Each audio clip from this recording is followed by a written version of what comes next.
السلام علیکم۔ آج کل کے جدید دور میں دنیا میں اسپیشلائزیشن پر بہت زور دیا جاتا ہے۔ کسی بھی ایک مضمون پر عبور حاصل کرنا انسان کے لیے کافی مشکل ہو گیا ہے۔ اگر نیورو سائنسز ہیں تو اس میں سائیکائٹرسٹ الگ، سائیکالوجسٹ الگ اور نیورو سرجنز الگ ہیں، لیکن ہمارے ہاں پاکستان میں آج بھی ایسے نگینے پائے جاتے ہیں جنہوں نے قرون اولیٰ کی یاد تازہ کر دی ہے۔ امداد علی جو کہ شیزوفرینیا کے ایک مہلک مرض میں مبتلا ہیں، وہ ایک قیدی ہیں اور ان کے بارے میں عدالت نے یہ حکم نامہ جاری کیا ہے کہ شیزوفرینیا ایک وقتی موڈ سوئنگ ہے اور امداد علی جو اس مرض میں مبتلا ہیں ان کو پھانسی پر سوئنگ کر دیا جائے۔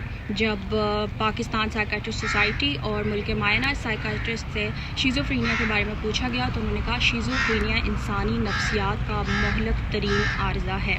امداد علی کی بیوی صفیہ بانو بھی شاید کسی ذہنی عارضے کا شکار ہے، اور کیونکہ وہ ان عدالتوں سے انصاف مانگنے نکل پڑی ہے، اس کے ذہن میں شاید وہ جاگیردار اور وہ زمیندار ہیں جن کو ریاست کے شہریوں کو دن دہاڑے اور کیمروں کے سامنے قتل کرنے کے باوجود بری کر دیا گیا۔ ان میں سے ایک مقتول کے ورثاء سے صلح نامہ لے کر عدالت میں لہراتا ہوا آیا اور دوسرا اپنے آپ کو بچہ ثابت کر دیا گیا۔